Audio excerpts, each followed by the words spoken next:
Imagina por un instante un mundo que ya no existe. Un amanecer distinto, donde el aire era más limpio, los mares más cálidos, y las estrellas brillaban tan cerca que podían sentirse sobre la piel. No había fronteras, ni ruido de motores, ni huellas de metal en la tierra. Solo templos de piedra blanca reflejando la luz del sol, y ciudades que parecían flotar sobre el agua. Era un mundo en equilibrio, un mundo que la historia olvidó. Los antiguos lo llamaron de muchos nombres: Atlántida, Lemuria, Sep, Tepi. Pero más allá de los mitos, hay algo que une a todas esas memorias: la sensación de que hubo un tiempo anterior al nuestro, un tiempo en el que el ser humano recordaba su origen divino. Un tiempo en que la ciencia y la espiritualidad no estaban separadas, porque el conocimiento era un acto sagrado. Dicen que la tierra cambió su rostro muchas veces, que el hielo avanzó y retrocedió, que los continentes se hundieron bajo el mar, y que la humanidad despertó más de una vez.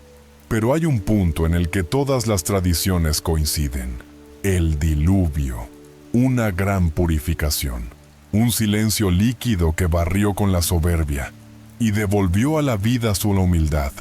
El agua, con su calma aparente, se convirtió en el instrumento del olvido. Bajo su superficie quedaron templos, montañas y nombres. Y también los sueños de un mundo que pensaba haber alcanzado la eternidad. Imagina el instante final: el cielo ennegrecido, el viento enloquecido, la lluvia cayendo sin descanso. Los ríos se desbordaron, los océanos subieron, y las costas se convirtieron en abismos. Las civilizaciones que habían hablado con las estrellas quedaron en silencio. La memoria de la humanidad se disolvió en las aguas, como tinta sobre un papel invisible. Pero nada se pierde del todo. El agua no solo destruye, también guarda. En sus moléculas duerme la historia del mundo, los ecos de los que fuimos, las emociones de aquellos que miraron el horizonte por última vez. Cada gota que hoy toca tu piel ha recorrido los mismos mares que cubrieron los templos del pasado. El agua que bebes puede haber acariciado una montaña que ya no existe, o haber bañado los muros de una ciudad sumergida. El diluvio no fue solo una catástrofe, fue un renacimiento. La tierra necesitaba respirar, volver al silencio, y en ese silencio comenzó de nuevo. Quizás por eso, cada vez que contemplamos el mar, sentimos algo que no entendemos del todo, una nostalgia profunda, como si recordáramos algo que el tiempo quiso borrar. Tal vez sea la memoria del alma, reconociendo el lugar donde todo empezó y donde todo terminó, porque antes del diluvio, antes de la lluvia infinita y del olvido, hubo un mundo lleno de luz, una humanidad que supo escuchar la voz de la creación. Y aunque sus templos estén bajo las aguas, su esencia sigue viva, esperando ser recordada. Esta es la historia de ese mundo, el que existió antes de las crónicas, antes de las ruinas, antes del diluvio. El mundo que la historia olvidó. Dicen los geólogos que la Tierra es un libro inmenso y que cada pliegue, cada fósil y cada grano de arena es una palabra que el tiempo escribió con paciencia. Bajo los océanos, en terrazas hoy sumergidas, hay páginas de esa historia que no solemos leer. Allí, donde ahora nadan peces y se enredan algas, hubo costas, llanuras fértiles y caminos que unían lugares hoy separados por mares profundos.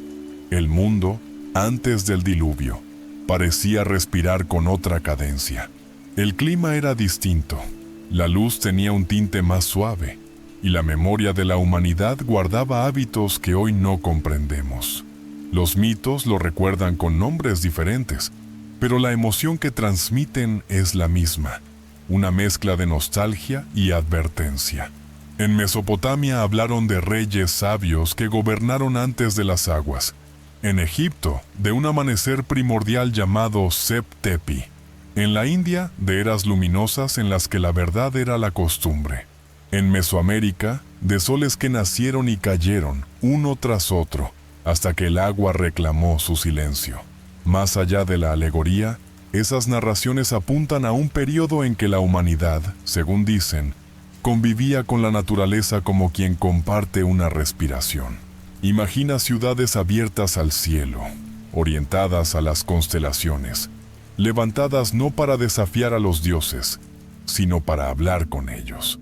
Templos como instrumentos, piedras que respondían a la voz humana, corredores tallados para conducir la luz de una estrella hacia el centro de un recinto. Los antiguos sabían que el mundo no es mudo, vibra, y que cada forma, cada medida, cada orientación es una sílaba en el lenguaje de la creación. Por eso el conocimiento no era un arma, sino una plegaria. La ciencia y la fe no disputaban el trono del mundo, porque se sabían hermanas, dos maneras de escuchar la misma música. Bajo mares que hoy parecen infinitos, los mapas del pasado delinean secretos. En plataformas sumergidas que bordean viejos continentes, aparecen líneas rectas donde la naturaleza prefiere el azar. No todo puede afirmarse con certeza, pero el conjunto sugiere una verdad simple. El nivel del mar fue otro, y la costa, distinta. Cuando el hielo retrocedió, las aguas subieron como un recuerdo que vuelve, y todo lo que estaba al borde del océano fue, una vez más, del océano. Si hubo casas, plazas y templos en esas franjas bajas del mundo, su destino fue callar bajo el peso azul. Pero la materialidad de las ruinas no agota el misterio. El mundo anterior al diluvio es, sobre todo, un tono del alma. Los relatos coinciden en señalar que el corazón humano estaba más atento al pulso de la vida. Se celebraban los solsticios como quien recuerda un aniversario íntimo con el cielo. Se sembraba mirando la luna. Se agradecía al río no solo por el agua, sino por la memoria que arrastra. Todo era vínculo, y el vínculo pedía cuidado. Quizá por eso sentimos una paz extraña cuando escuchamos la lluvia o nos quedamos frente al mar, como si la memoria de aquel trato sagrado siguiera viva dentro de nosotros. Sin embargo, incluso las eras más serenas conocen el germen de la ruptura. Los relatos antiguos no culpan a la tierra de rabia ni a los cielos de capricho. Hablan, más bien, de un olvido que se instaló lentamente. La escucha se volvió ruido, el ofrendar se volvió deseo, la medida sagrada, ambición.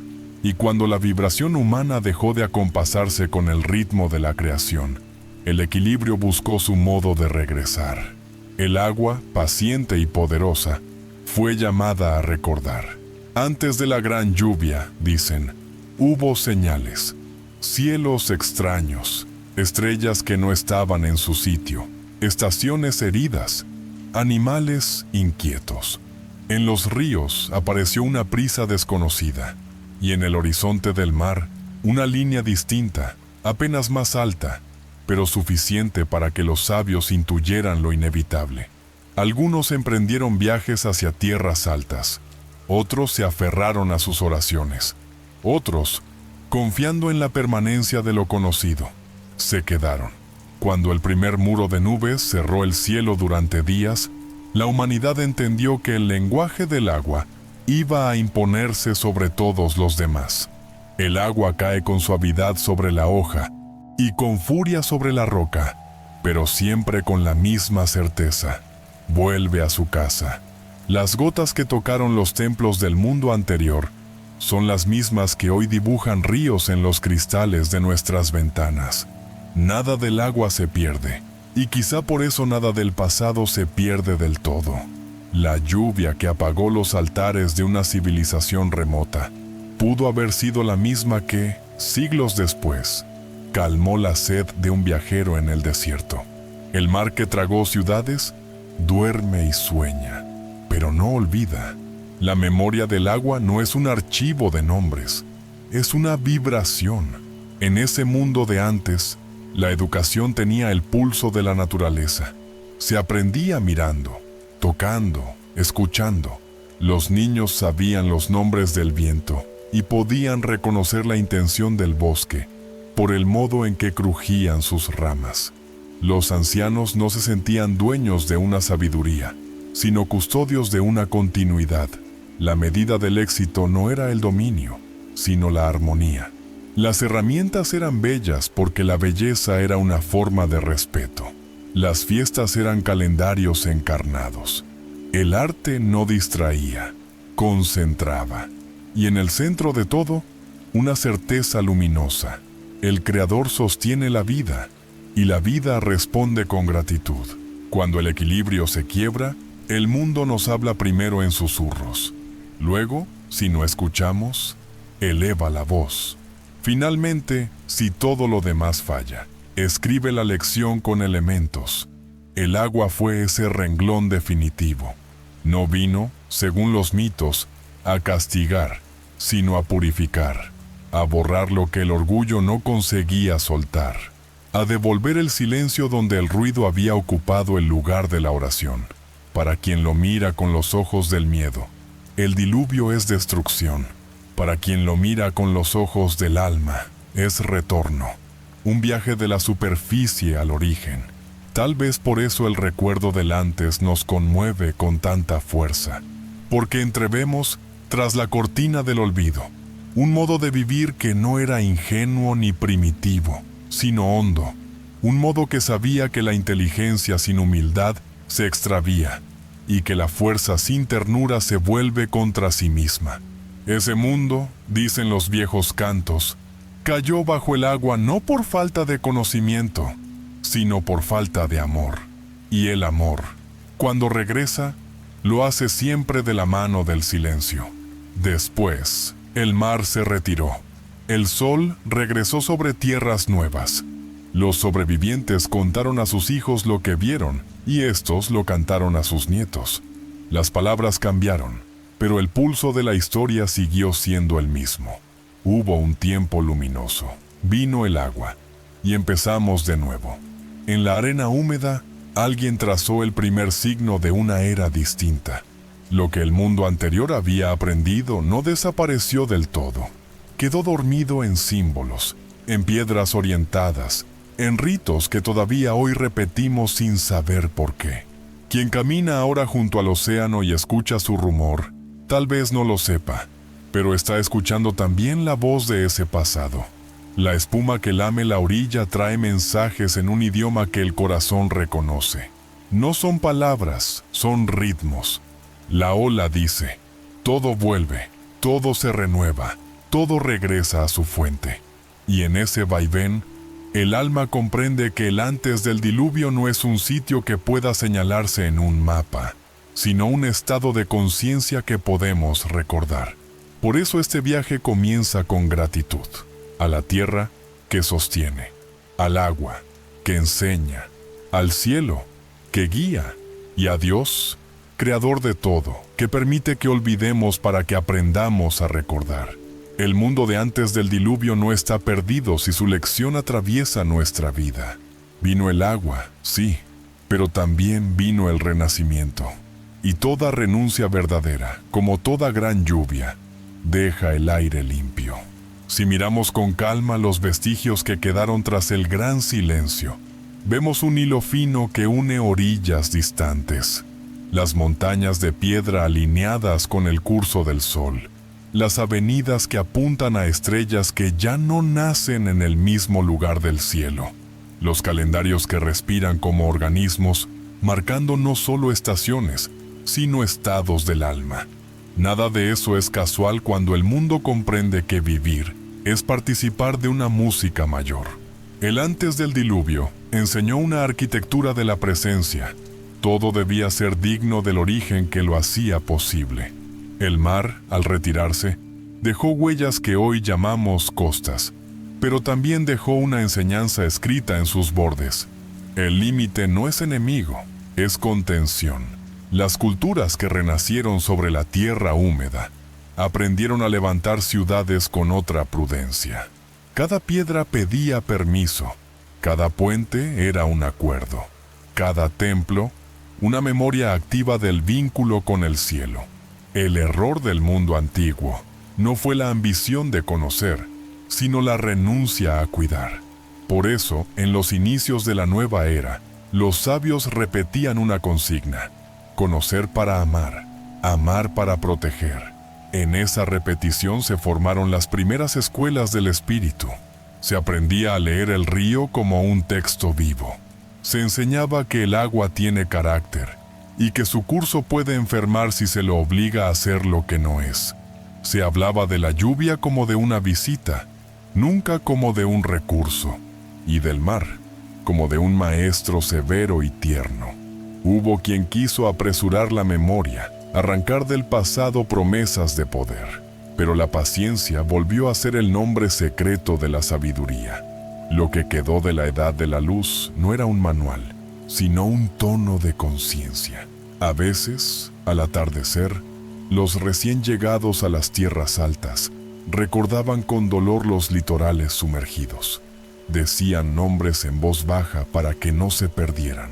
Encendían fuegos orientados al oeste, como si pudieran calentar las ciudades dormidas bajo el agua. Y al amanecer, ofrecían el primer pan a la dirección del mar. No sabían reconstruir aquello que había sido, pero sabían agradecer. La gratitud, en toda época, abre puertas que la fuerza no toca. Con el paso de las estaciones, la humanidad empezó a contar el tiempo de nuevo, no como una recta que corre y se agota, sino como un círculo que vuelve para llevarnos más hondo. Cada vuelta traía un aprendizaje, cada ciclo, una memoria. El diluvio dejó una herida, sí, pero también un cauce. El dolor se volvió disciplina, la pérdida, contemplación, y el recuerdo, plegaria. Cuando contemplamos hoy un mapa del mundo, cuesta imaginar aquel paisaje previo. Sin embargo, el alma no necesita mapas para saber. Sabe porque tiembla ante el rumor del agua.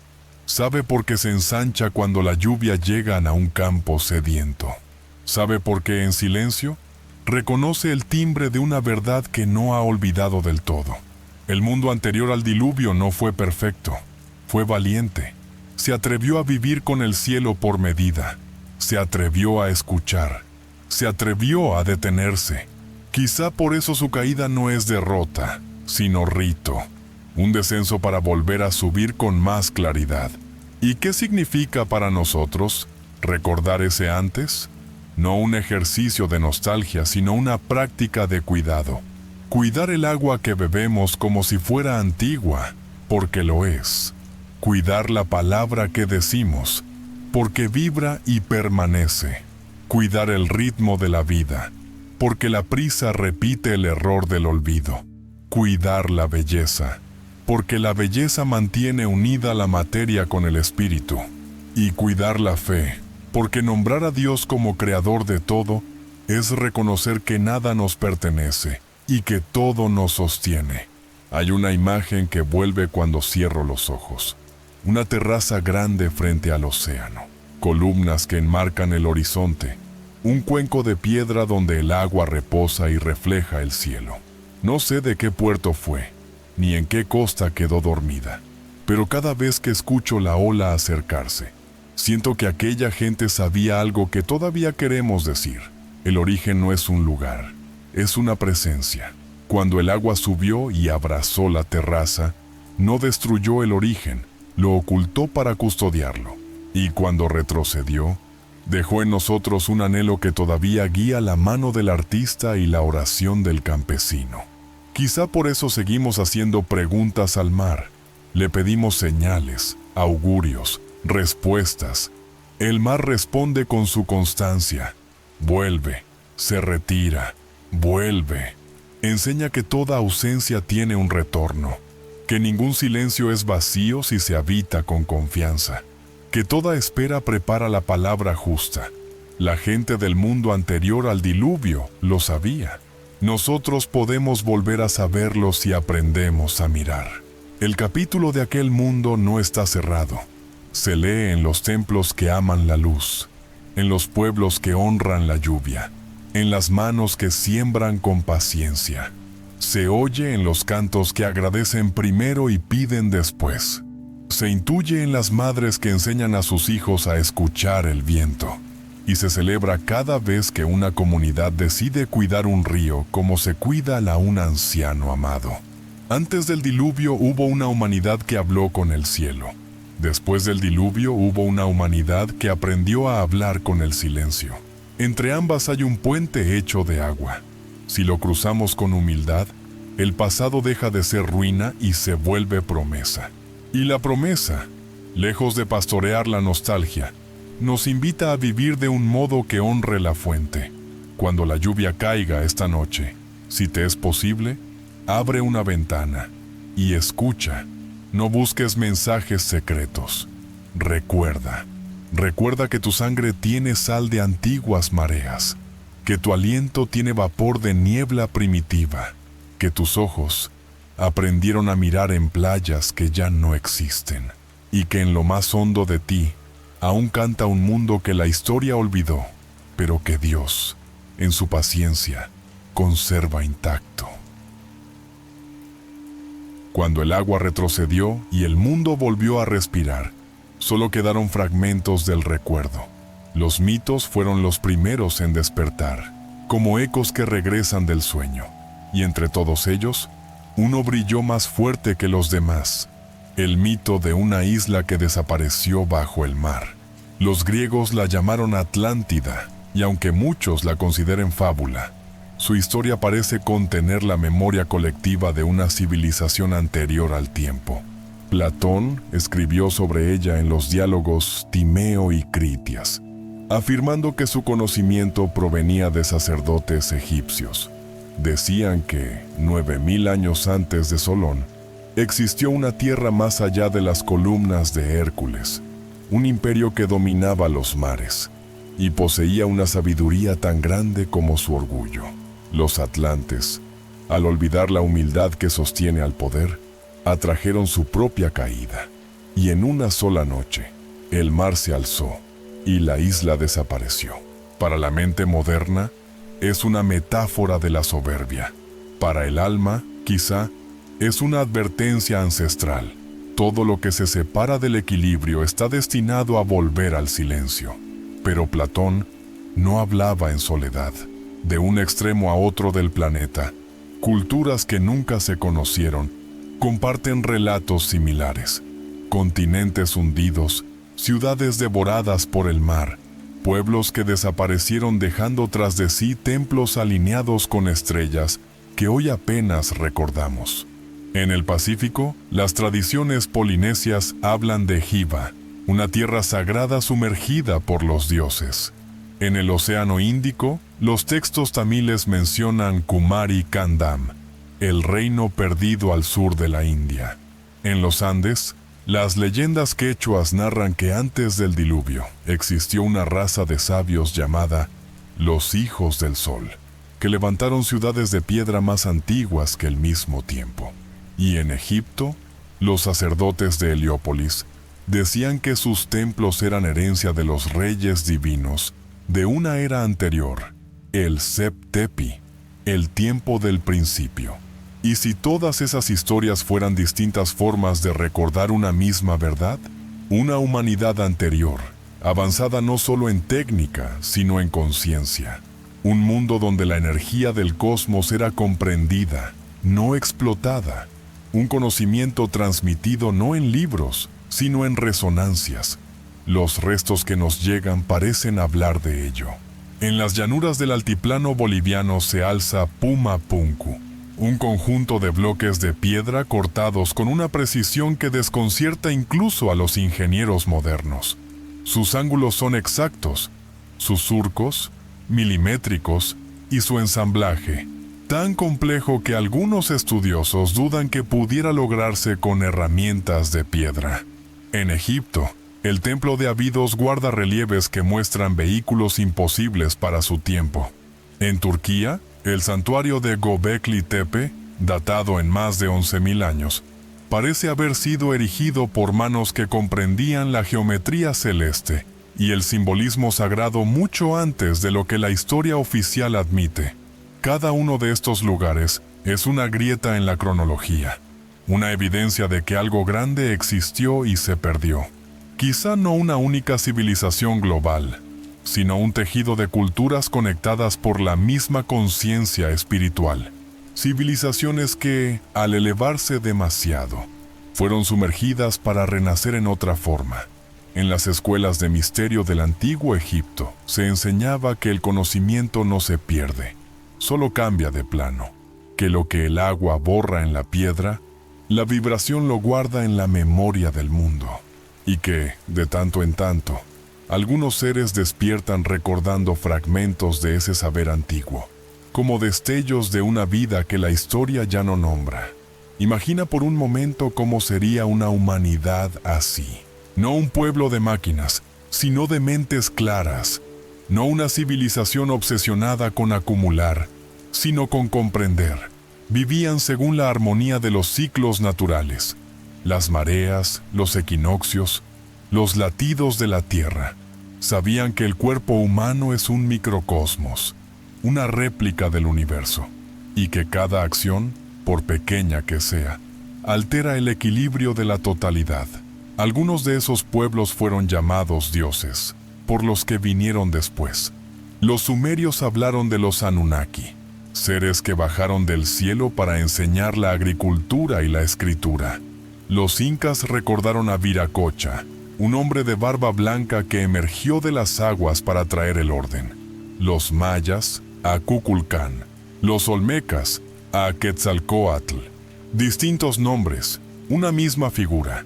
El maestro que regresa tras la catástrofe para sembrar de nuevo la luz.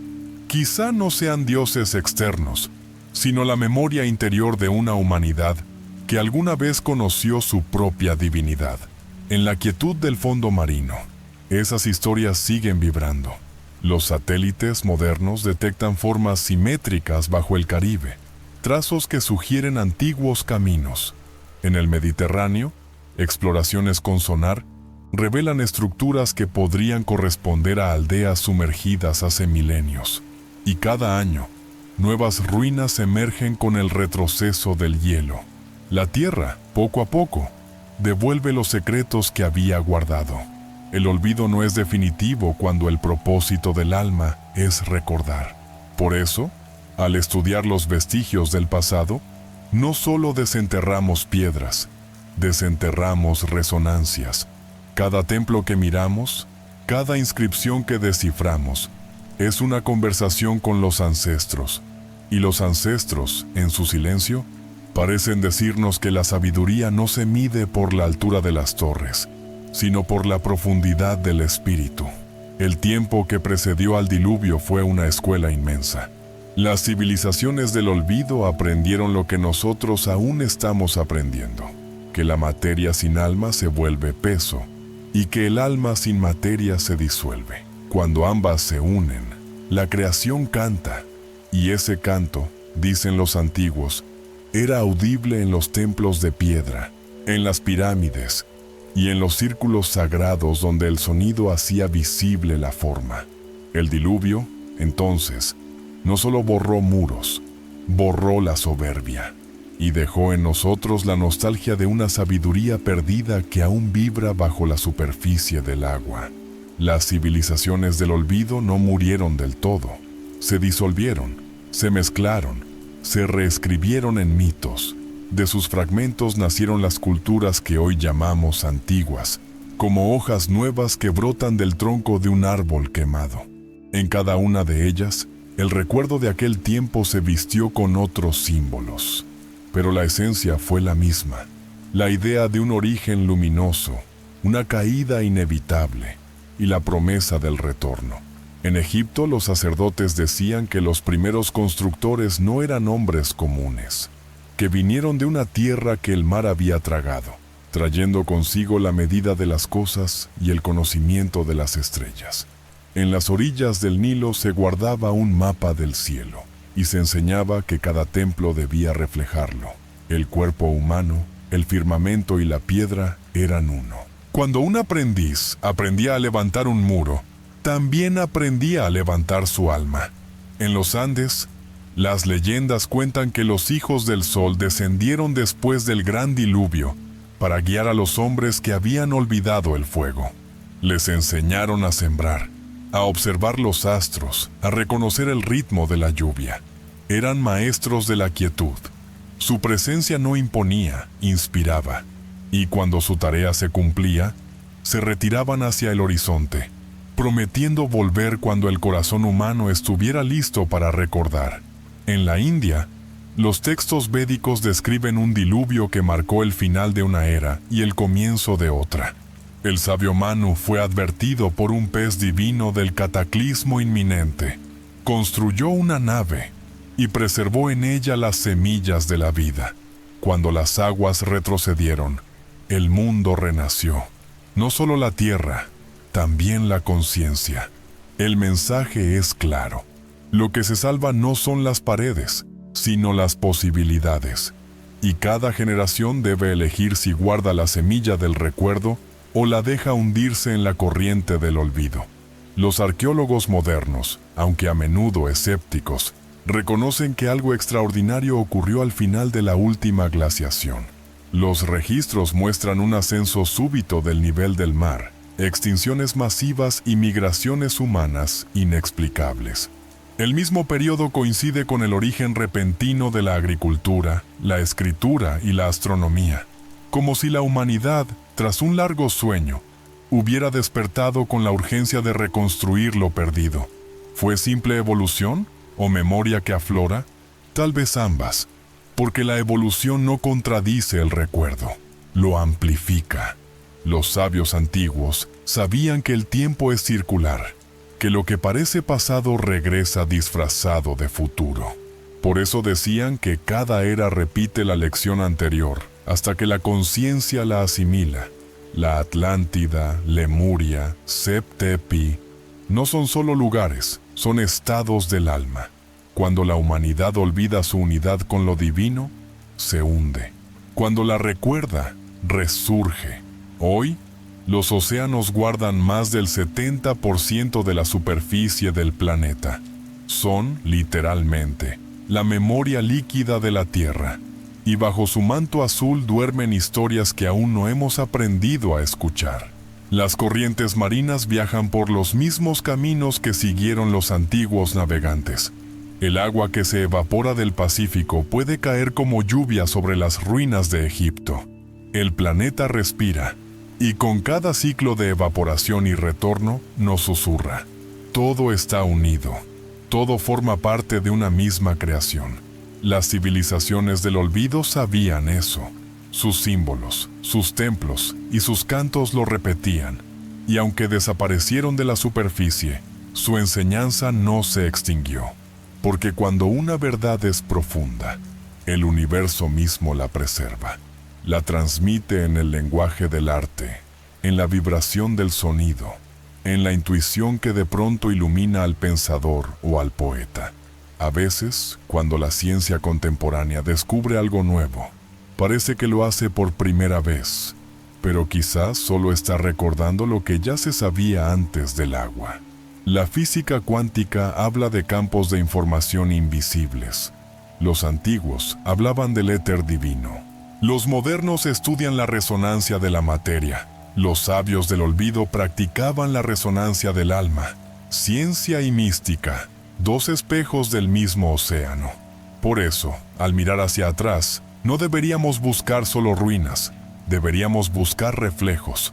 El reflejo de un conocimiento que aún vibra en el fondo de nuestra conciencia. Un llamado a vivir de otro modo, con respeto, con ritmo, con silencio. Porque recordar no es regresar al pasado, es traer su sabiduría al presente. Las civilizaciones del olvido no murieron. Hablan cada vez que el ser humano decide mirar el cielo y preguntar de dónde viene. Y cada vez que alguien escucha al mar sin miedo, el eco de su canto vuelve a empezar. Hubo un día, o tal vez una larga sucesión de días, en que el cielo cambió de color. Los sabios de las civilizaciones antiguas miraron hacia el firmamento y comprendieron que algo se aproximaba, algo que no pertenecía al ritmo habitual del mundo. Las estrellas parecían moverse de forma extraña, Los vientos soplaban con un tono diferente. Los animales se desplazaban hacia las montañas como si recordaran un peligro olvidado. En los templos, los sacerdotes observaban los presagios, el aumento de las mareas, el fuego en el horizonte, los ríos que perdían su curso. Y aunque nadie podía nombrarlo con exactitud, todos sentían lo mismo. El equilibrio estaba por romperse. La tierra no destruye por capricho. Su modo de hablar es el cambio. Cuando la vibración de la vida se desequilibra, el planeta busca un nuevo centro, un nuevo pulso, y a veces ese reajuste se manifiesta en forma de cataclismo. El fuego despierta, el agua se eleva, el aire ruge. Los elementos, que antes convivían en armonía, se desatan para reordenar la creación. Los mitos cuentan que el diluvio comenzó con un temblor. Las montañas vibraron, las fuentes del cielo se abrieron, y durante 40 días y 40 noches, o quizás durante siglos simbólicos, el agua cubrió todo lo visible. Los vientos rompieron los árboles, los mares se unieron en una sola voz, y la humanidad, atónita, vio desaparecer sus ciudades, sus templos, su historia. En cada tradición hay un relato del fin. En los textos sumerios, el dios Enlil decidió borrar a los hombres. En la Biblia, las aguas purificaron un mundo corrompido. En el Popol Vuh, los hombres de madera fueron disueltos por la lluvia. En los mitos nórdicos, el Ragnarok inundó los 9 mundos. Distintas narraciones, una misma verdad profunda. La Tierra necesitaba respirar de nuevo.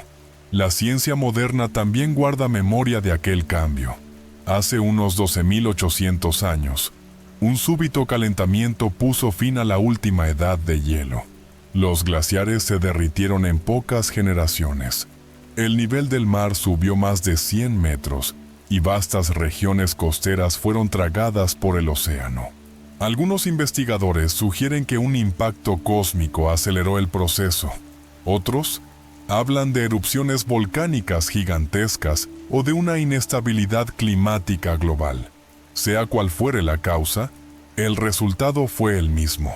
El mundo cambió de rostro. El cielo se llenó de vapor. Las lluvias no cesaban, y la vida tuvo que adaptarse o desaparecer.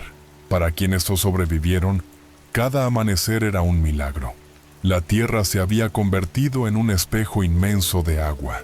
Las montañas se alzaban como islas, los árboles flotaban como cuerpos en un sueño, y el silencio dominaba la superficie.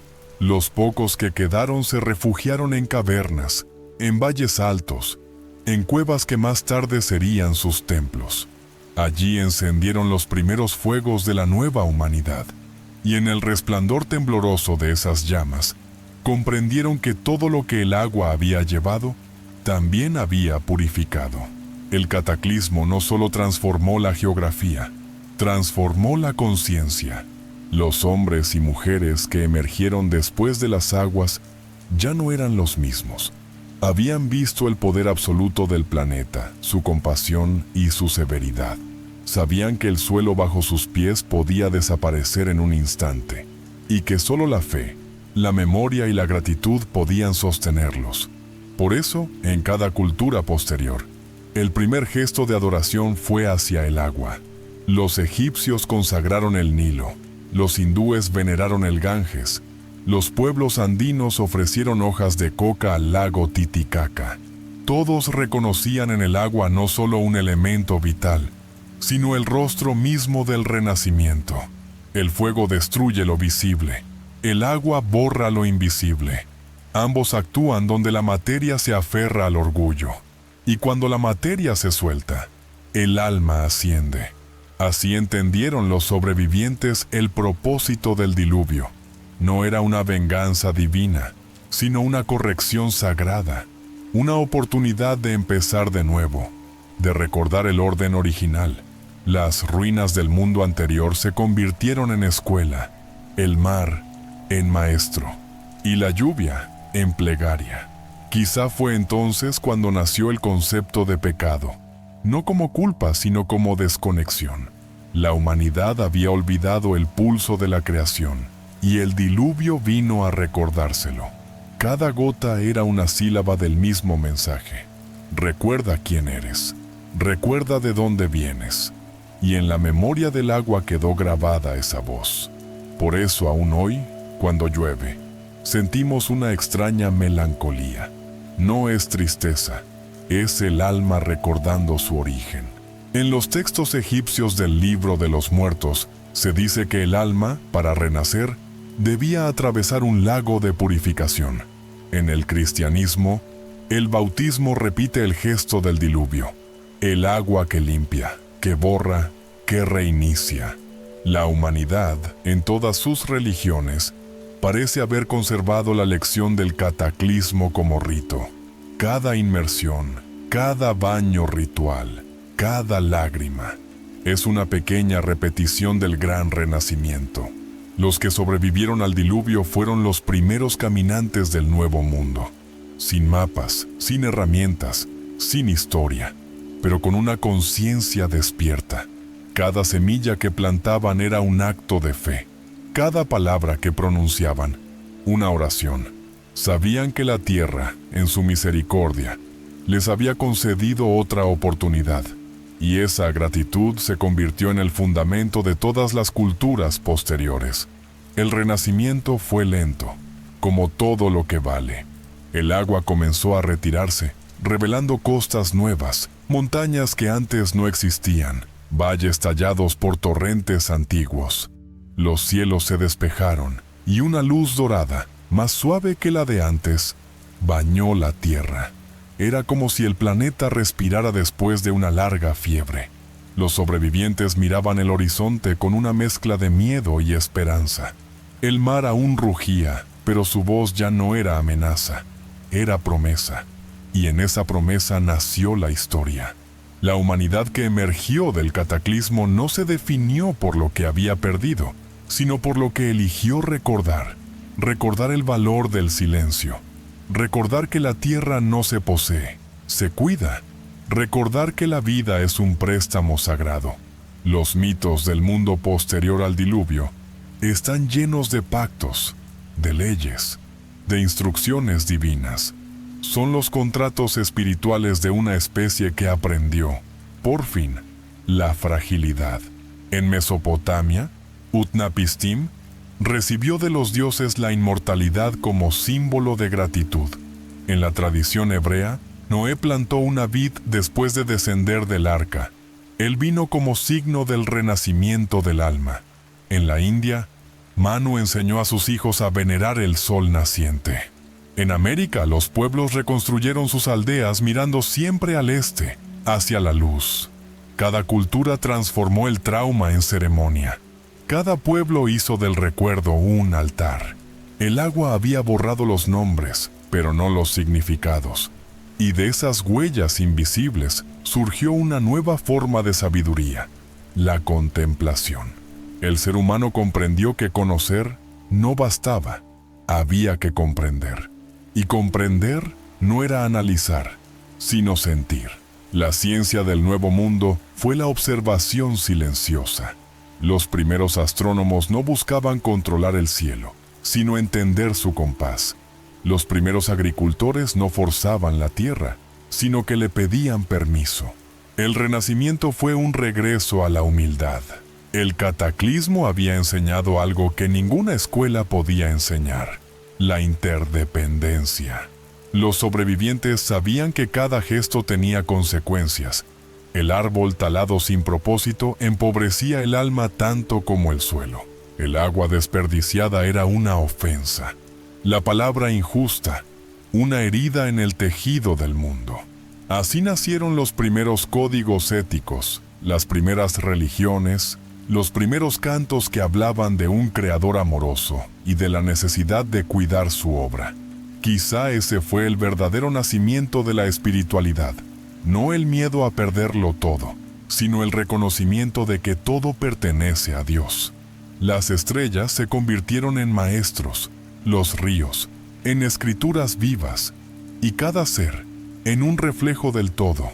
El renacimiento no fue un regreso al pasado, sino una transformación. El alma humana, purificada por el agua, comprendió que debía vivir de otro modo, más despacio, más cerca, más consciente. El cataclismo quedó grabado en la memoria genética de la humanidad. Por eso tememos al mar y al mismo tiempo lo amamos. Por eso el sonido de la lluvia nos calma y nos inquieta a la vez. El alma recuerda. Y en cada tormenta, en cada amanecer sobre el océano, revive el instante en que el mundo se apagó para volver a nacer. Hoy, los científicos estudian los efectos de los grandes cataclismos como si fueran simples procesos naturales. Pero, en su fondo más hondo, hay un significado espiritual. El universo no destruye al azar. Todo cambio contiene un propósito. El fuego refina los metales. El agua purifica la tierra. Y las crisis purifican el alma. Así, cada generación repite el ciclo. Construye, olvida, cae y renace. Tal vez el diluvio no fue un hecho aislado, sino el símbolo de un patrón eterno. Cada vez que la humanidad se aleja del equilibrio, el cosmos la invita a recordar. A veces con palabras, otras con silencio y a veces con agua. El cataclismo es la carta que la tierra escribe cuando el hombre deja de escuchar. Y el renacimiento, la respuesta cuando finalmente entiende.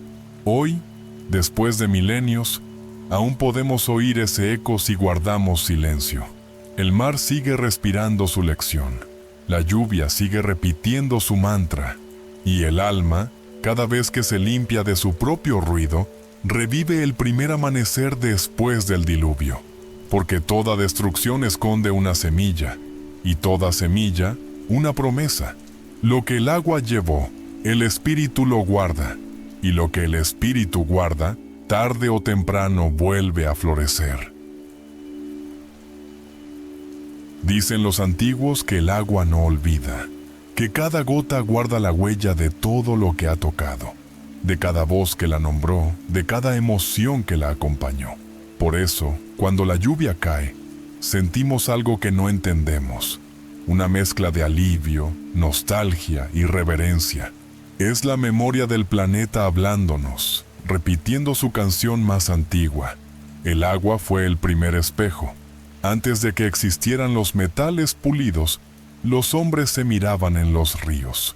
Veían su rostro reflejado y, detrás de él, el cielo.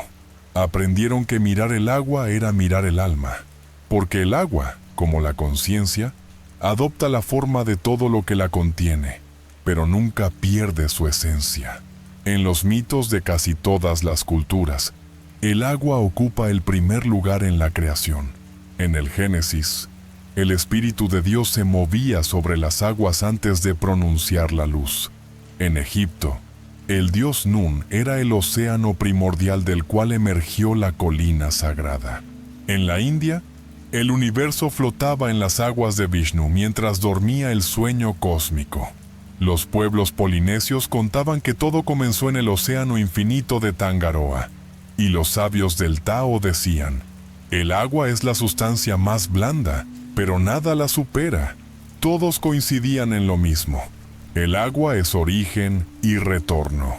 Es matriz, madre y tumba. Da vida, borra, purifica y renueva.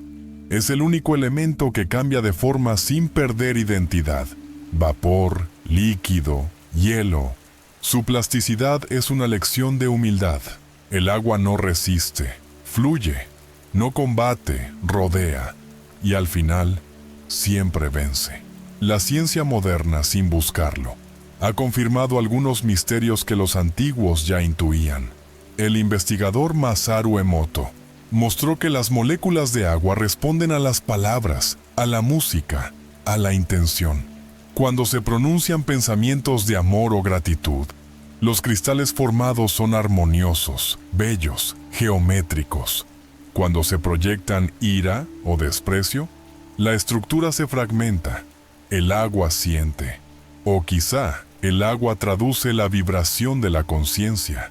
Si más del 70% de nuestro cuerpo está hecho de agua, ¿qué mensaje grabamos cada día en nosotros mismos? Algunos científicos rechazan estas ideas como pseudociencia. Otros, en cambio, las consideran una intuición poética de algo más profundo, que la materia no es muda, sino sensible, que la vida no solo existe en el agua, sino a través de ella. Cada célula de nuestro cuerpo lleva el recuerdo de mares antiguos, de lluvias caídas hace millones de años, de lágrimas derramadas por quienes nos precedieron. Somos, literalmente, una continuidad líquida de la historia del planeta. En las antiguas escuelas de iniciación, el agua era el primer paso. El discípulo debía sumergirse antes de recibir conocimiento, no para limpiar la piel, sino para vaciar la mente. El agua disolvía la identidad vieja y abría el espacio interior para la sabiduría. Ese gesto sigue vivo en los ritos modernos. El bautismo, el baño ritual, la ablución. Cada cultura conserva en sus ceremonias el eco del diluvio original, la purificación como camino hacia la conciencia. En los templos egipcios, los sacerdotes vertían agua sobre las estatuas divinas antes de orar, porque sabían que el líquido guardaba la vibración de la plegaria. En los Andes, las mujeres derramaban la primera jarra de agua en la tierra antes de beber, en agradecimiento a la Pachamama. En Japón, los monjes se lavan las manos y la boca antes de entrar en los santuarios, reconociendo que el cuerpo es un canal sagrado. Y en las comunidades del desierto, el agua se reparte con solemnidad, porque cada sorbo es un acto de fraternidad. Donde hay agua, hay vínculo. Donde hay vínculo, hay Dios. El agua, cuando fluye libre, armoniza el paisaje. Cuando se la contiene en exceso, enferma. Y el hombre moderno ha olvidado esa verdad. Construye represas para dominarla. La ensucia con su prisa. La trata como recurso y no como ser. Pero el agua no necesita venganza, solo espera. Y cuando regresa en forma de tormenta, lo hace con la sabiduría del equilibrio. No destruye por maldad, sino por coherencia. Quizás cada inundación sea un recordatorio. La naturaleza no castiga, corrige. El agua se mueve para restaurar lo que el hombre descompone. Así como limpia la tierra, limpia también las emociones. Por eso, después de llorar, sentimos alivio. Las lágrimas son un pequeño diluvio personal. El alma, al soltarse, se purifica. Hay quien dice que el sonido del agua es curativo, no solo por su ritmo, sino porque su frecuencia es la misma que la del corazón tranquilo. Las terapias sonoras, los cánticos tibetanos, los mantras buscan imitar ese flujo. Escuchar el mar o una fuente natural no es ocio, es oración. La mente se aquieta, el cuerpo recuerda su origen y la conciencia se expande como ola. El agua enseña sin palabras. Su lección es la entrega. No lucha por avanzar, simplemente sigue el cauce. No se aferra a ninguna forma, porque sabe que todas son transitorias. Si el camino se cierra, encuentra otro. Si cae, no se quiebra, se adapta. Esa flexibilidad es su fortaleza. Por eso, las culturas que entendieron la sabiduría del agua fueron las que más cerca estuvieron del equilibrio. Los antiguos navegantes lo sabían. El mar no perdona la arrogancia. Quien se cree dueño de él, naufraga. Solo sobrevive quien lo respeta. Cada ola es una respiración del planeta. Cada corriente, una arteria. El océano es el corazón líquido de la tierra. Y cuando el hombre lo hiere, el corazón del mundo late con dificultad. Por eso, en tiempos de sequía, los pueblos hacían ceremonias para recordar la gratitud. No pedían lluvia, la ofrecían, cantaban, danzaban, contaban historias al agua para que ella, al sentirse amada, volviera. El agua no responde al mandato, sino al reconocimiento. Y cuando vuelve, lo hace con generosidad. El agua guarda, pero también enseña a soltar. Cuando se evapora, parece desaparecer, pero solo cambia de forma. Se eleva, se transforma en nube, viaja, y un día regresa en otra parte del mundo. Así es también la memoria espiritual. Nada se pierde, todo se transforma. El alma que comprende eso deja de temer la pérdida, porque sabe que lo esencial es tan fluido como el agua. Las tradiciones espirituales más antiguas comprendieron esa alquimia. Para los mayas, el agua era la sangre de la tierra. Para los taoístas, la expresión de la virtud perfecta, la que se adapta sin renunciar. Para los cristianos, símbolo de redención. Para los sufíes, imagen del amor divino, que busca su cauce incluso entre las piedras más duras. Cada cultura, a su modo, descubrió que el secreto del agua es la humildad, porque solo quien se hace humilde puede reflejar el cielo. Los científicos modernos estudian ahora la memoria molecular del agua, su capacidad para almacenar información energética. Aunque aún se debate en laboratorios, la intuición espiritual es clara. El universo entero funciona como un océano de información. Nada se pierde, solo se redistribuye. Cada pensamiento, cada gesto, cada emoción deja una huella vibratoria que el agua, como medio sensible, capta y transmite. Por eso los templos antiguos se construían junto a ríos, manantiales o lagos, no solo por utilidad, sino por sintonía. El agua amplificaba las oraciones, las llevaba lejos, las convertía en eco del mundo. En los monasterios cristianos medievales, los monjes copiaban manuscritos cerca de fuentes. Decían que el sonido del agua ayudaba a mantener la mente pura, a no caer en distracción. En los desiertos del Tíbet, los lamas colocaban cuencos de agua frente a las estatuas sagradas, para que reflejaran la luz y multiplicaran la energía de la plegaria. Y aún hoy, en muchas aldeas, se coloca un vaso de agua junto a la cama para absorber las penas de la noche. El gesto, simple y silencioso, es herencia del mismo conocimiento. El agua escucha, pero no basta con entender su poder. Hay que honrarlo.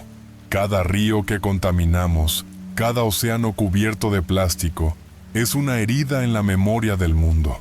La tierra siente, y su dolor se manifiesta en sequías, tormentas, desequilibrios, no como castigo, sino como reflejo. El agua devuelve lo que recibe. Si le damos veneno, nos devuelve enfermedad. Si le damos gratitud, nos devuelve vida. Por eso, cuidar el agua no es solo ecología, es espiritualidad.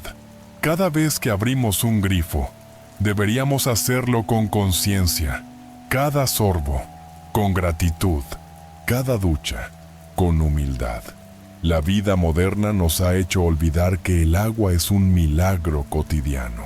Un milagro que cae del cielo, corre bajo nuestros pies y sostiene cada célula de nuestro ser. Cuando la tratamos como un derecho, la perdemos. Cuando la honramos como un regalo, la conservamos. Hay un misterio aún más profundo.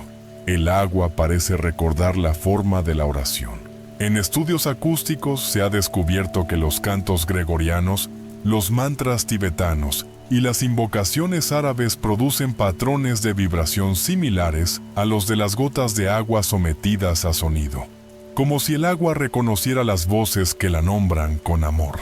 Quizá por eso los templos y las iglesias resuenan tanto, no solo por la arquitectura, sino porque el agua del aire vibra con la devoción. El agua, en su humildad, guarda la historia de la tierra.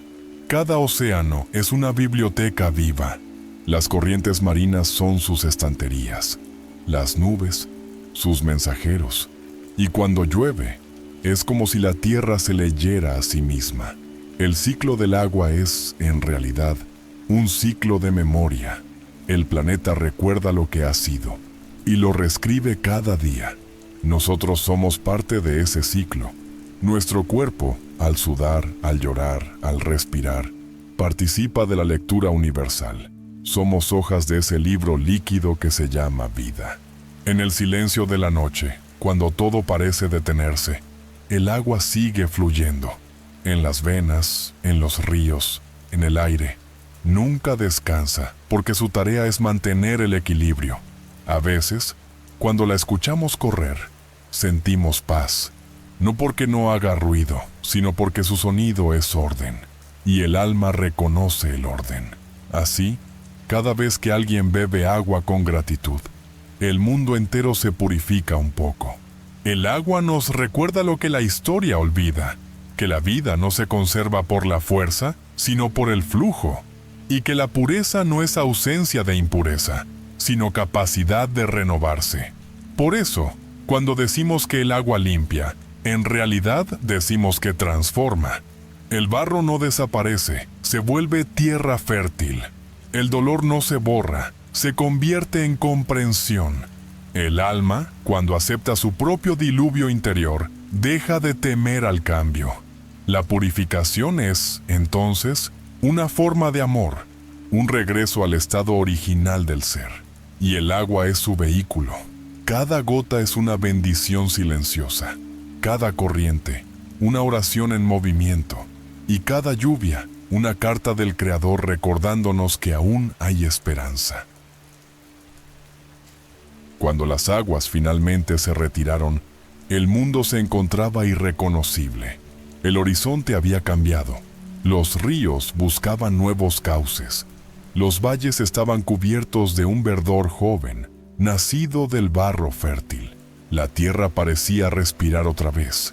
Y sobre esa nueva piel húmeda, los primeros hombres caminaron descalzos, sintiendo bajo sus pies el pulso del planeta recién lavado. Era el comienzo de algo que no tenía nombre, el amanecer de una nueva humanidad. Los sobrevivientes miraban el cielo con una mezcla de temor y gratitud.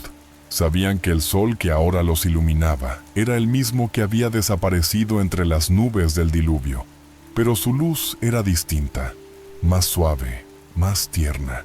El aire olía a renacimiento, a promesa.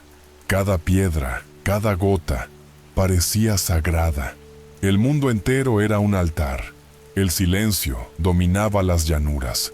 Ya no se oían los ecos de las ciudades antiguas, ni el canto de los templos que un día se elevaron hacia el cielo. Solo el rumor del viento entre los árboles nuevos y el murmullo del agua que seguía corriendo hacia el mar. En ese silencio, los hombres escucharon por primera vez algo que antes habían olvidado, su propio corazón, y comprendieron que dentro de ese latido había una voz, la voz del Creador. Durante un tiempo, nadie habló demasiado. Las palabras habían sido gastadas en los gritos del cataclismo. El lenguaje debía renacer, igual que la tierra.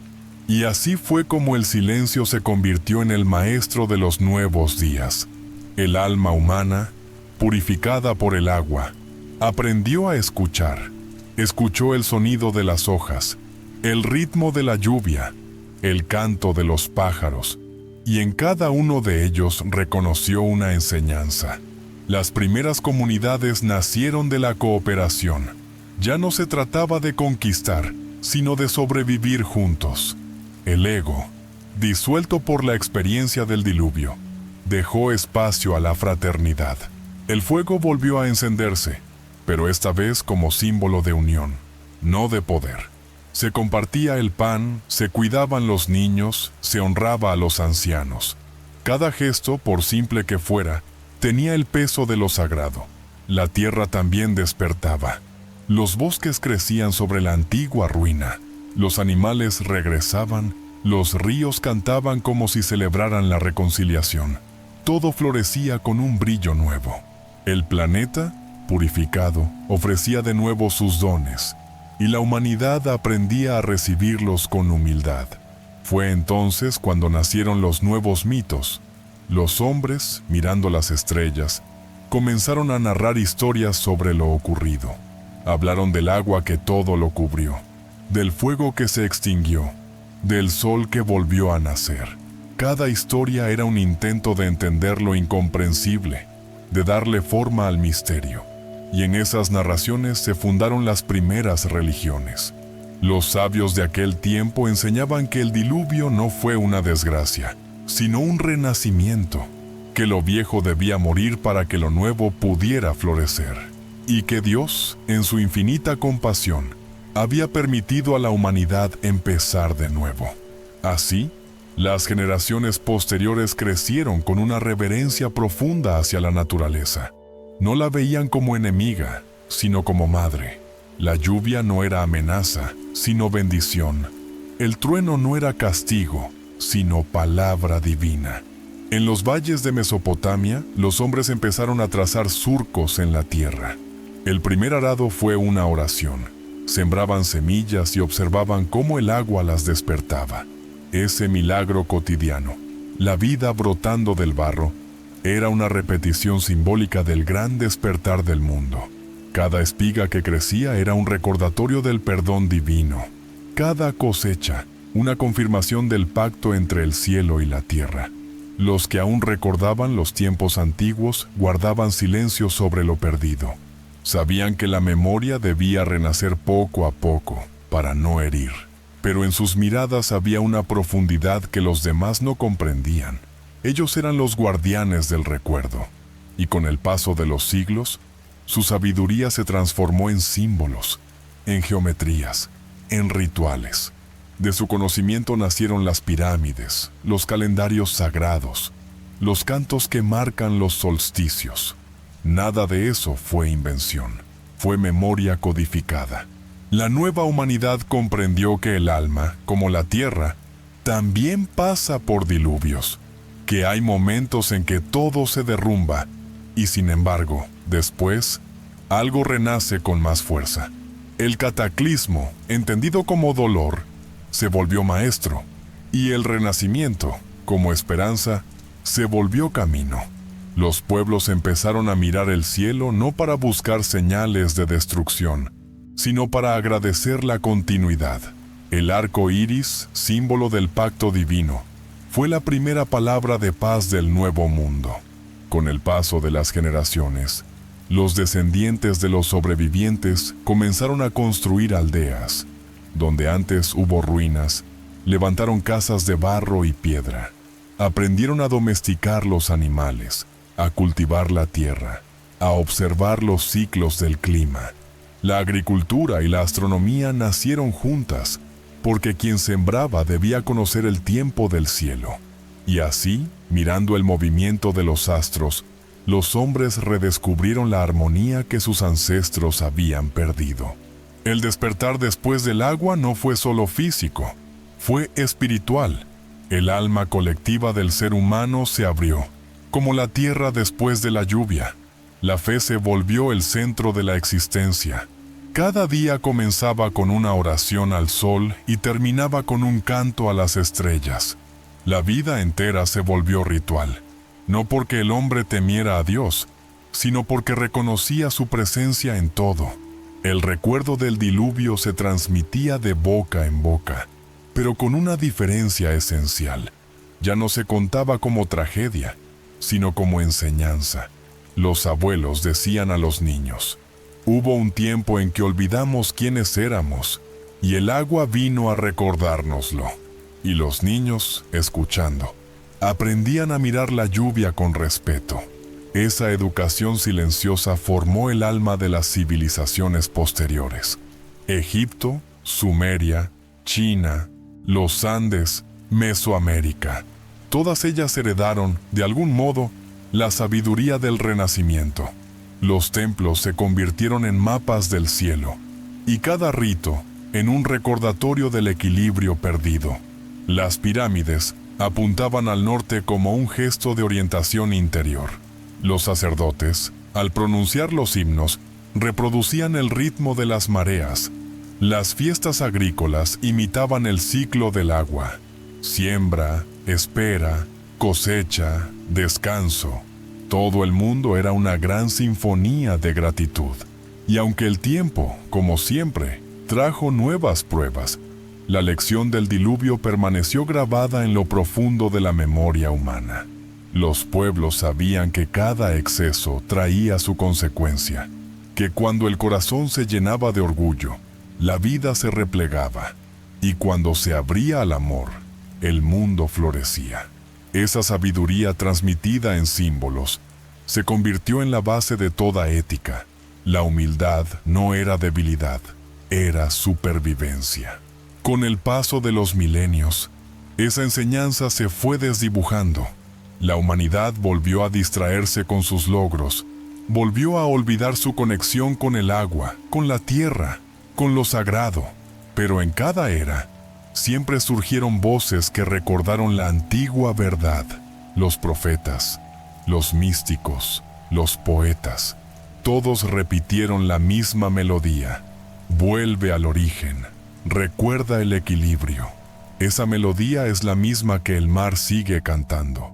El despertar después del agua no terminó con los antiguos. Sigue ocurriendo en cada uno de nosotros. Cada vez que el alma atraviesa una pérdida, un silencio, una crisis, el agua interior se mueve, rompe estructuras viejas, lava pensamientos, deja espacio para algo nuevo. Esa es la esencia de todo renacimiento. Permitir que el alma se limpie para recordar su forma original. Quizás el sentido del diluvio no era destruir el mundo exterior, sino abrir el interior. Porque cuando el corazón humano se vuelve transparente como el agua, refleja el rostro de Dios. Y ese reflejo es el verdadero despertar. Hoy, al mirar los mares y los ríos, podemos ver en ellos el espejo del alma colectiva. La contaminación no es solo física, es simbólica. El agua enferma cuando nosotros enfermamos y sana cuando sanamos. Cuidar el agua es cuidar la conciencia. Honrar el ciclo de la vida es honrar al Creador. La humanidad, renacida tras el diluvio, sigue aprendiendo la misma lección, una y otra vez, que no existe separación entre espíritu y materia, entre cielo y tierra, entre lo divino y lo humano. Todo fluye en un mismo cauce, y el agua, silenciosa y eterna, sigue recordándonos quiénes fuimos, quiénes somos y quiénes podemos volver a ser.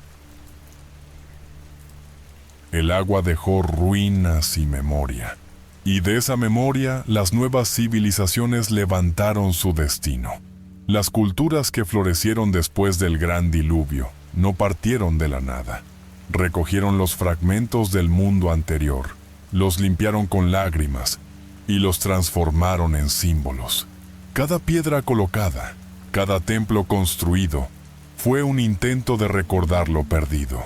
No buscaban reconstruir la antigua gloria, sino honrar el aprendizaje que el agua había dejado. En Egipto, los templos del Nilo fueron diseñados como réplicas del ciclo cósmico. El río representaba el flujo de la creación, su inundación anual, el renacimiento.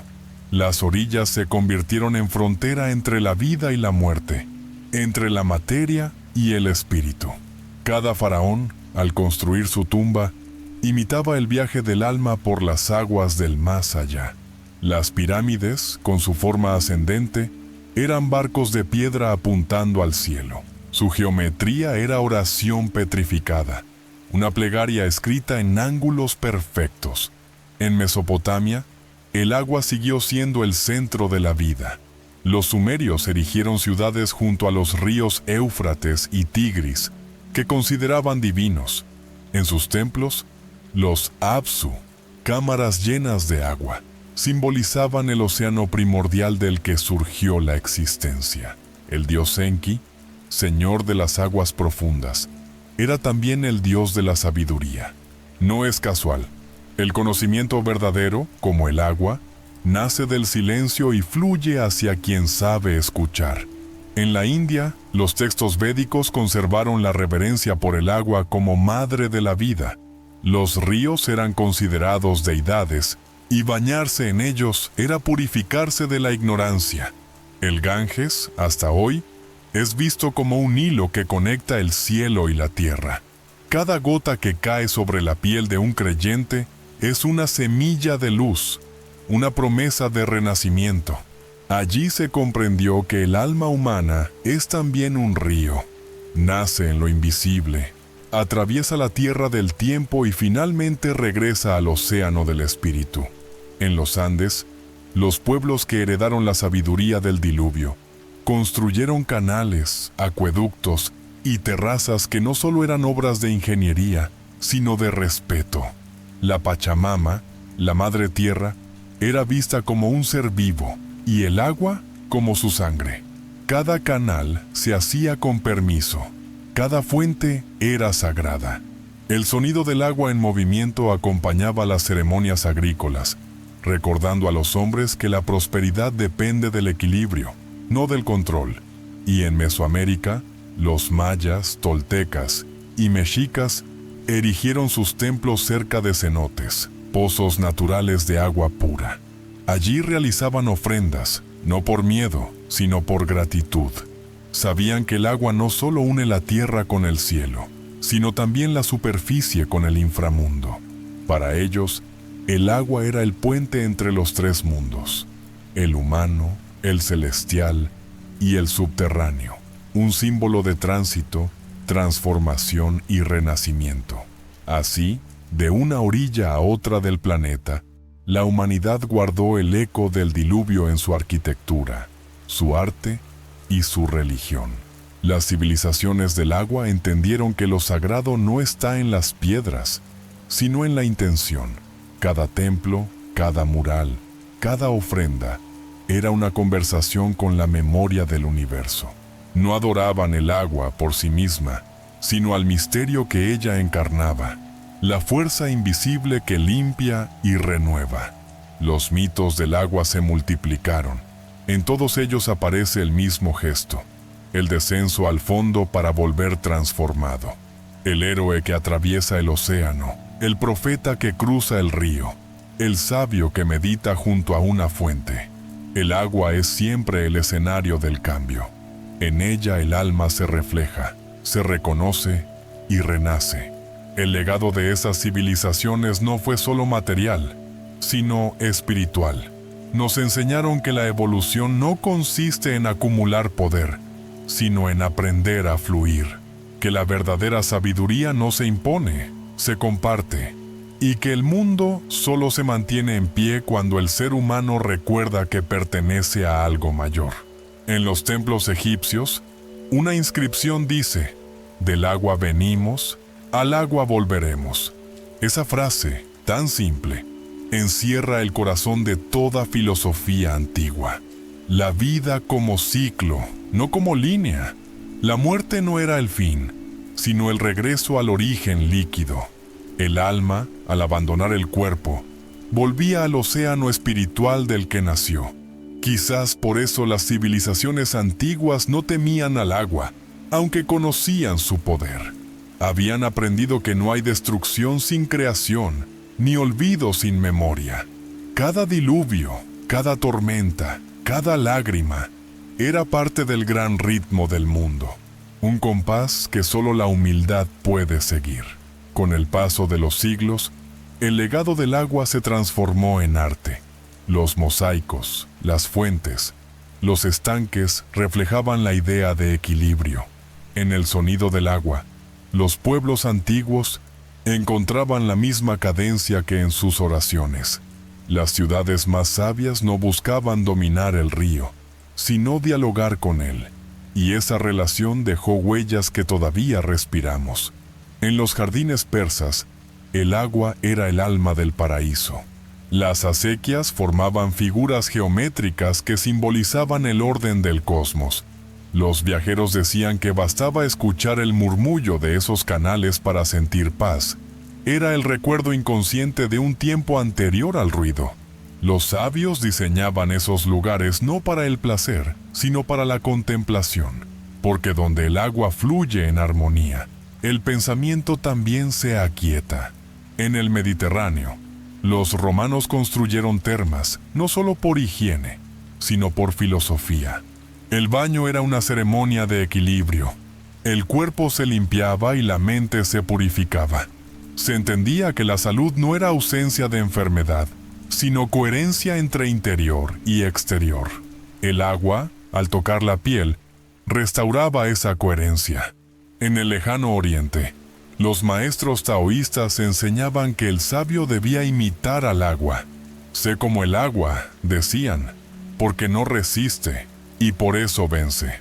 Esa frase viajó por los siglos hasta nosotros. Sigue siendo una de las más profundas síntesis de la sabiduría humana. El agua es la maestra de la suavidad y, sin embargo, nada puede oponérsele. Desgasta la piedra, horada la montaña, moldea el mundo sin violencia. Las civilizaciones del agua también nos legaron un lenguaje simbólico. En el arte, las ondas representaban la vibración del alma. Los peces, la abundancia, las perlas, la pureza, las conchas, la escucha. Incluso en los textos sagrados más modernos, el agua aparece como metáfora del espíritu. Jesús habló del agua viva que calma toda sed. Buda comparó la mente clara con un lago sereno. Los místicos sufíes decían que el amor divino es como un río que no deja de buscar el mar. Y en todas esas imágenes late la misma memoria, el agua como portadora de conciencia. Pero el legado más grande no está en los templos ni en los libros, sino en el cuerpo humano. Cada célula, cada lágrima, cada respiración contiene el mensaje del agua primordial. Por eso, cuando meditamos junto a un río o al escuchar la lluvia, sentimos una paz que no proviene de fuera. Es el cuerpo recordando su origen, la resonancia del agua dentro de nosotros, respondiendo al canto del agua afuera. El agua es el idioma secreto de la vida, y las civilizaciones que la comprendieron alcanzaron una forma de sabiduría que aún nos guía. Su herencia no se mide en conquistas, sino en armonía. Nos enseñaron a construir con ritmo, a rezar con gratitud, a vivir con respeto. Y aunque muchas de esas culturas desaparecieron, su esencia sigue vibrando. Hoy, cuando encendemos una fuente, cuando abrimos un grifo, cuando sentimos la lluvia en el rostro, estamos participando, sin saberlo, de la misma ceremonia antigua. El agua que toca nuestra piel ha tocado montañas, desiertos, civilizaciones enteras. Ha pasado por las manos de reyes y campesinos, por los ojos de niños y sabios. Es la misma agua del diluvio, del Génesis, del bautismo, la misma que Dios puso en movimiento al principio del mundo. Recordar ese legado es recordar nuestro lugar en la creación. El agua no nos pertenece, nosotros pertenecemos a ella. Y en su transparencia está escrita la historia de la humanidad, desde el primer amanecer hasta el último. El agua se ha retirado. Las montañas respiran bajo un cielo transparente. El viento vuelve a recorrer los valles, y la tierra, después de su largo llanto, descansa. El mundo está en calma. Todo parece empezar otra vez. Los hombres miran alrededor y descubren que no son los mismos. Han perdido lo que tenían, pero han ganado algo invisible: la conciencia del silencio. Ese silencio no es ausencia de sonido, sino presencia de eternidad. Es el eco de todo lo que fue y será. El alma, al escucharlo, reconoce su origen. En los templos que quedaron en pie, los sacerdotes no alzan ya grandes cantos ni sacrificios. Ahora oran en voz baja, con palabras suaves, casi suspiros. Han comprendido que Dios no necesita ruido para manifestarse. Basta una mirada sincera, una gota de gratitud, una respiración consciente, porque el Creador habita en todo lo que respira, en todo lo que fluye, en todo lo que calla. El retorno al silencio no es el final de la historia, es su sentido. Durante siglos, la humanidad buscó a Dios en el trueno, en la montaña, en las estrellas, pero el diluvio le enseñó que también está en el agua quieta, en el reflejo, en la pausa, que el universo entero habla, pero lo hace en voz baja, y solo quien se detiene puede oírlo. El silencio no es vacío, es plenitud sin forma. Es el espacio donde la palabra se prepara para nacer. Los antiguos lo sabían y lo llamaban el útero del mundo. En el silencio, las semillas germinan, las ideas se ordenan, los corazones sanan. Todo lo esencial ocurre allí. Por eso, el retorno al silencio es un regreso a casa. La civilización moderna, con su prisa, ha olvidado esa puerta secreta. Hemos llenado el mundo de ruido. Máquinas, palabras, luces, pensamientos. Tememos el silencio porque nos enfrenta con nosotros mismos. Pero el alma, cansada de tanto movimiento, sigue buscándolo. Cuando por fin lo encuentra, aunque sea por un instante, recuerda. Y en ese recuerdo se produce la verdadera redención. El agua, con su sabiduría, nos lo enseñó una y otra vez. Todo lo que no fluye, se estanca. Todo lo que se aferra, se pudre. Y todo lo que se suelta, renace. El silencio es la forma invisible del fluir. No detiene, acompaña, no niega, sostiene. Así como el agua limpia el cuerpo, el silencio limpia el alma. En el antiguo Egipto, los iniciados decían que el universo fue creado con una palabra pronunciada desde el silencio. Primero, hubo el océano de Nun, inmóvil y eterno. Luego, el soplo divino que agitó sus aguas. Ese soplo sigue moviéndose en nosotros cada vez que respiramos. Y cada respiración consciente es una pequeña creación.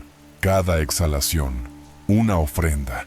El retorno al silencio es el momento en que el alma deja de buscar fuera lo que siempre estuvo dentro. Es mirar el mundo sin querer poseerlo. Escuchar sin juzgar. Contemplar sin exigir. El alma se vuelve espejo, y en ese espejo, el Creador se reconoce a sí mismo. Quizás por eso las civilizaciones antiguas terminaban sus rituales en silencio. Después del canto y la danza, venía la quietud. Después del fuego, el humo se elevaba y todo quedaba en calma. Porque comprendían que el sentido último de toda palabra es regresar al silencio del que nació. Los sabios decían que, después de la lluvia, la tierra es más fértil. Lo mismo ocurre con el alma. Después de sus propias tormentas, florece. El dolor purifica, el silencio ordena, y de esa unión nace la comprensión. El despertar no es un rayo ni una explosión, es una brisa suave que entra sin ruido, y cuando llega, todo encaja. En ese nuevo amanecer, la humanidad vuelve a caminar descalza sobre la hierba. El suelo está húmedo, tibio, lleno de promesas. Cada paso es un rezo. El viento toca la piel y el alma responde con gratitud. El cielo refleja la calma del mar y el mar la claridad del cielo. Todo vuelve a ser uno. El retorno al silencio no significa olvido, sino integración. Recordar ya no duele porque se comprende.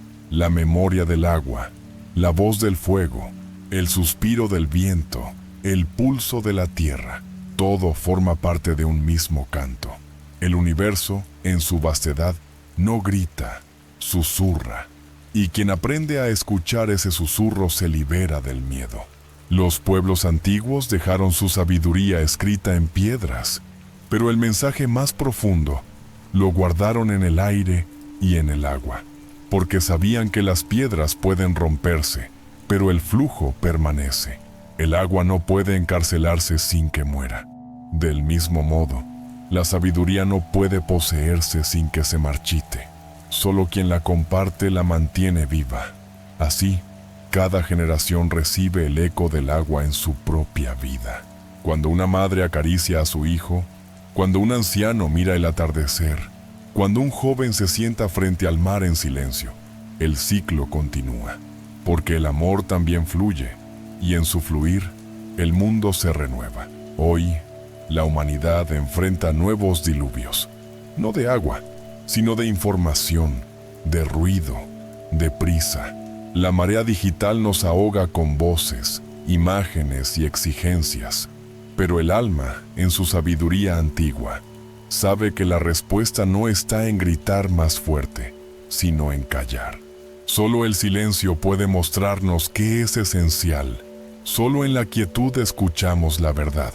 Quizás el verdadero legado del diluvio no sea el recuerdo del agua, sino la enseñanza del silencio, porque el silencio es la forma más pura de oración. No pide, agradece, no exige, acepta, y en esa aceptación se encuentra la paz. Las civilizaciones del agua desaparecieron, pero dejaron algo más duradero que sus templos, la certeza de que todo renace. Y cada vez que el ser humano recuerda esa certeza, el mundo se salva un poco, porque la destrucción no es el final, es un pasaje, y el amor, cuando se deja fluir, siempre reconstruye. En los monasterios, los monjes todavía practican el voto de silencio, no como castigo, sino como puente hacia lo divino. El silencio es un territorio donde Dios habla sin palabras, y quien ha cruzado ese territorio sabe que ya no hay separación entre el Creador y su creación.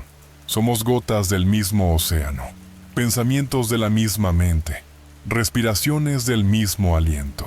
Por eso, al final de este viaje, no hay conclusión, solo una invitación: detenerse, respirar, escuchar, porque el misterio del mundo no se resuelve, se contempla, y en esa contemplación, el alma encuentra descanso.